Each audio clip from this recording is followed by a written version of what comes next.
I have been struggling with having enough energy lately. A serious little issue I've been having with my energy levels.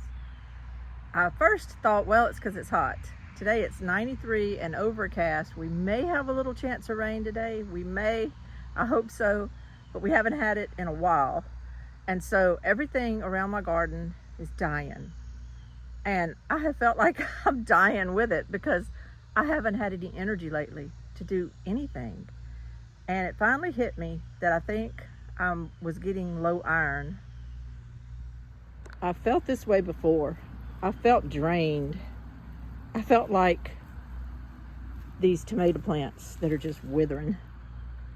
Sometimes I feel like the tomatoes that have just fallen off the vine because of worms and everything. I've been struggling. I have really been struggling. I've been blessed, but I've been struggling. This bed just a few weeks ago was lush and full of some Gila Pima winter squash. And now it's had it. It's done. My corn's drying up. And that's not a bad thing because this is field corn and you want it to dry up. I'm letting the cobs just sit here and get dried. I hope I'm doing this right. I've seen other people's channels where they let the cobs dry out on the plant and then they save seeds. My worry though is just what happened last year with this huge heat wave we all of a sudden got inundated with, and things just didn't die out on their own. They were fried by just the most tremendous heat we had in a long time. And I'm still leery of that this year. And when you come out your door though, and you see everything turning yellow and brown, you don't get that feeling you had a few weeks before that when you were so excited to walk out your door and see everything growing and thriving and just reminding you of like a tropical garden. I'm not really seeing a tropical garden when I walk out anymore. I'm kind of seeing a desert, and it's depressing. I'm not in denial. I know it's time to rip out and clean up. And it's time to take down and put things aside for a while. It's time to deadhead my flowers. So many of them are dying, and I should be deadheading them, trying to keep things alive. And I should be taking off some of these seed pods and saving them for seeds. But I don't have the energy. I wish sometimes I could be like these little bees and just work. I wish I had that energy or even a fraction of it. But right now, I just don't. A few times in my life, I've experienced this reality of feeling like, not depressed, I'm not talking about anything like that. It's like you just have no energy. My husband and I like to take little rides a lot during the week, just little jaunts to get him out of the house. We both enjoy it. And normally it's something I look forward to, I'm excited about, and we just take off and say, you want to go down this road or that road? And we make it kind of an adventure. Well, here lately, I've almost been about to fall asleep doing it. Like sometimes cutting the ride short to make sure I have the energy to get back to the house because I feel like I'm going to fall asleep while I'm driving, and he can't drive. And so that's a concern because I certainly don't want to put myself in a position of being sleepy on the road. There might be reasons that's happening because I have been staying up later at night working on a genealogy project. But I'm allowing myself to sleep a little later in the morning, so I feel like that should balance itself out. But instead of balancing out and feeling the same, I'm feeling drug out and tired. So one day it just hit me. I'm like, Lainey, you're low iron again. I mean, it's weird how you can go through something and you still don't really know what's wrong the next time it happens, even though you've been through it before. And I've been through this several times. I did go to the doctor one time, and I had blood work done a long time ago when this was going on. And he called me and he said, you are terribly low iron. You need to get on some pills and Fergon pills or whatever it was at the time. And I did. And when I went through my pregnancies, they would always tell me I was kind of low iron. So they always monitored that. So I kind of know now what's going on. But the fact remains that even though now I'm taking an iron pill every day, I'm trying to eat a little bit better. I'm trying to eat my tuna steaks and all like I was doing there for a while. And I had gotten off track. You get off track with things. I don't know why. I don't know what kept me so busy that I got off track eating right. It's been this garden. It's been this property. That's what's gotten me off track. And also, while it's gotten me off track, it's also been depleting me of energy. Literally just sweating myself to death sometimes out here. And you get drug out. And I think you get dehydrated too. And so when you have the combination of maybe you're trying to drink water and all, but you can get hot and dehydrated working around your gardens. And especially in this heat we have here in South Louisiana. So between like kind of probably wearing my body down, I've also just had that low iron issue going on. And it's just made me very lethargic and very tired. I haven't been filming near as much as I used to. I do enjoy filming. I enjoy this channel. And I have not even gotten the energy to be creative here lately and to come up with content because I have felt so drugged down and so depleted. Now, I could stay there and I could kind of just rest and take this big reprieve, but I really can't afford to. I've got too many things that I haven't finished. I've got too many things that I've got to get done. I have to just bide my time. It's 93 degrees right now. It's very humid, very hot. I think we may have some rain in a little while and I'm looking forward to that, but it's a hit and miss kind of situation. It's hit and miss. Yesterday we got no rain. I got in my car and drove a few miles and it was raining down the road, but it never rained here. So that's how it is this time of year. You don't know if you're going to end up in the dry cell that never gets any rain like we did last year, or you're going to get a little rain. There's things I want to do if I get rain, like remove a lot of these T-posts. I put them here for my gardening reasons, but I don't want to leave them there forever. But when the ground is like concrete, I can't get them out by myself. So I'm waiting on it to rain so that I can rock these T-posts and try to get them out by myself. I can't afford to leave all this chicken wire and T-post up because it's ugly, and I know that. It's not the way I wanted my yard to look. I just had to protect everything this year from my dogs and the squirrels and all that kind of stuff. But I do not intend to leave it here year round. I'll just have to redo things next year. And I've been working on a plan for that kind of when I have the energy.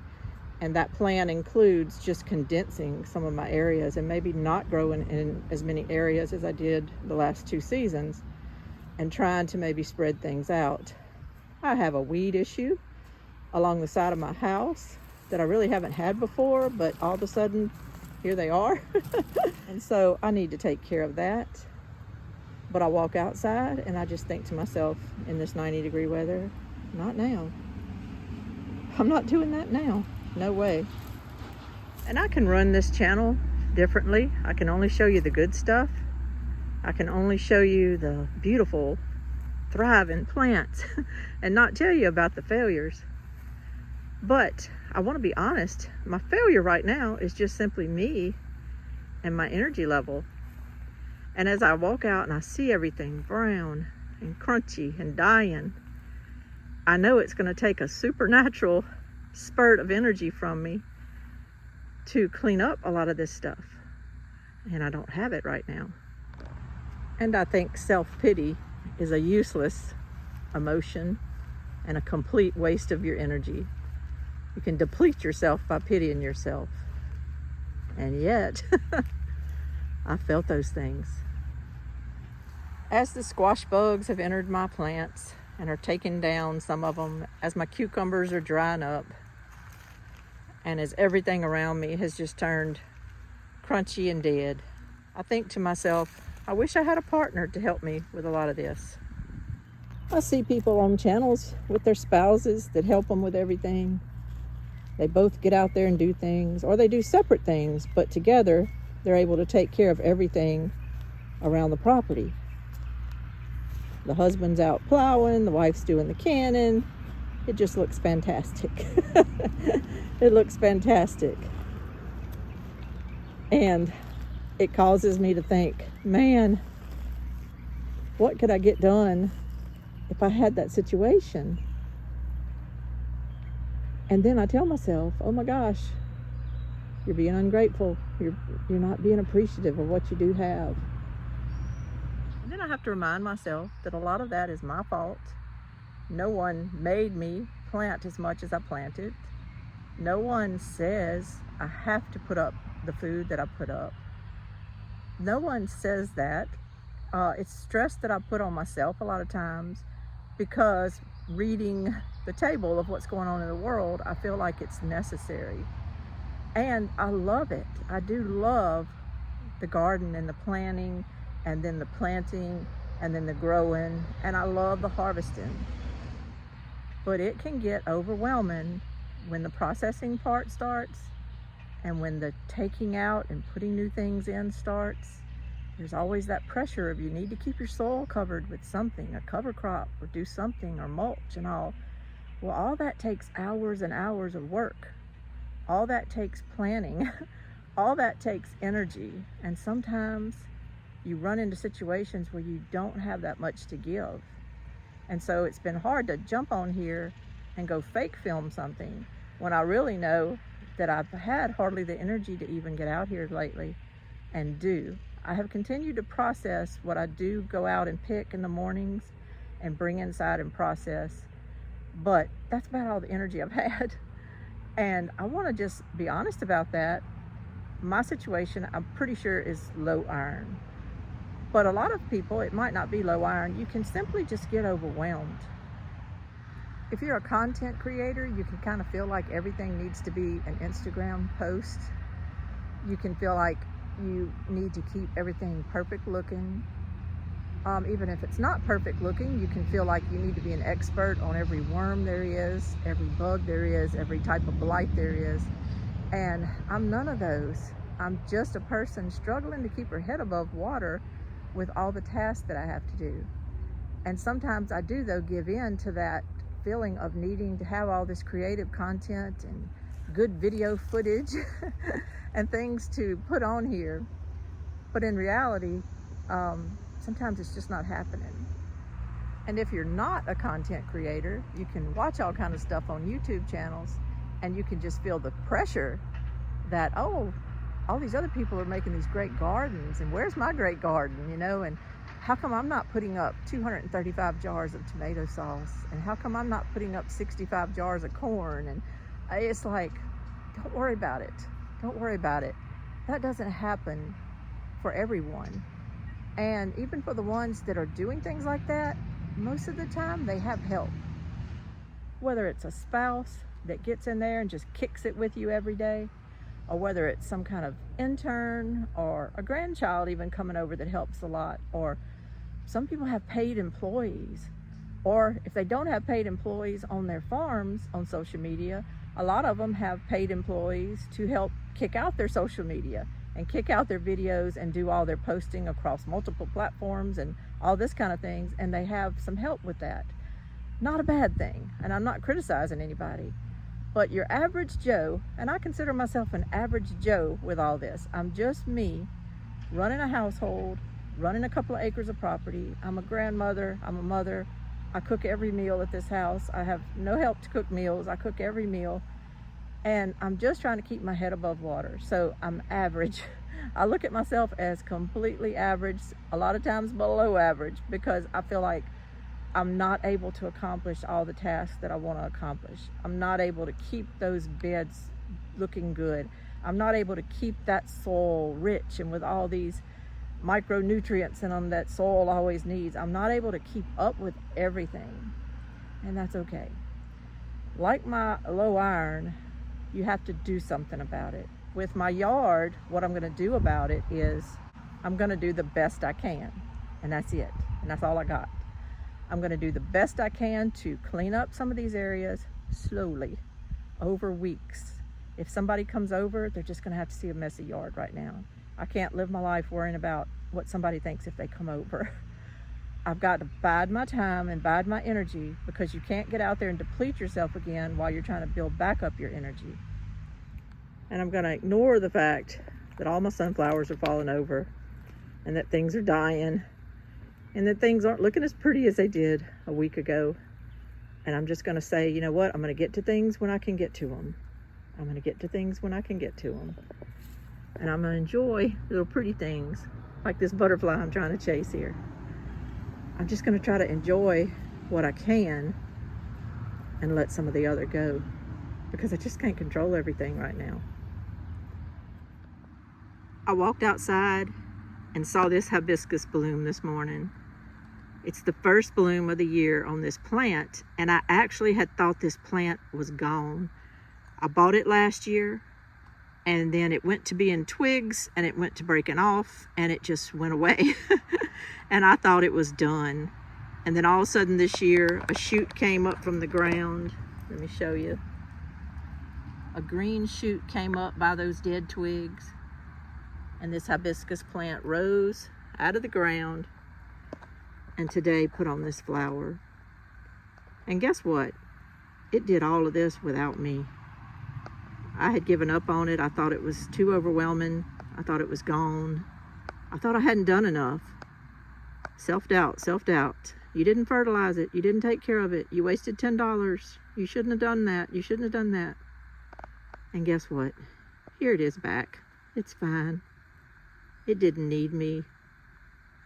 God programmed it how to grow. It grew back. And it's beautiful. And I'm going to try to focus on things like that and cut myself some slack. That's part of my plan. Well, I hope I've expended enough energy today to at least convey my thoughts on all this. I hope that you're doing well. I hope that if you're not doing well, that you have some steps you can take to get to feeling better. I hope that the stress that's going on in the world right now is not taking you down. Don't let it take you down. The heat, there's something we can do about that too. We can just stay inside. Don't get out in it. Don't drive yourself into the ground. Don't deplete the energy that you need to take care of your family and to do the things that you need to do, which are really the most holy, important things we do, is taking care of our family. So don't let the meticulousness that we demand of our garden sometimes to be the driver. The driver is really just to produce the food. The driver of producing the food is that we want to have good, fresh, wholesome food for our family. So keep those things at the top of your mind and kind of let all the little pressures that get put on your shoulders to have some kind of perfect garden, perfect soil, perfect output, let all that go. This is Lainey from Hilltop Home Place. Just enjoy the beauty and let everything else go. Y'all have a great day. Bye-bye. Well, the rain came. Boy, did it come. It rained so hard we had to sit in our car about 30 minutes till all the lightning was over today. It was terrible. However, I'm going to make hay when the sun shines, because it's going to have wet this ground now, and I'll be able to get out there and take my T-post out of the ground when I need to. Pray for me that I get enough energy to do that, because I really need to get that done. And I'll be praying for y'all too. Y'all have a great day. Bye-bye.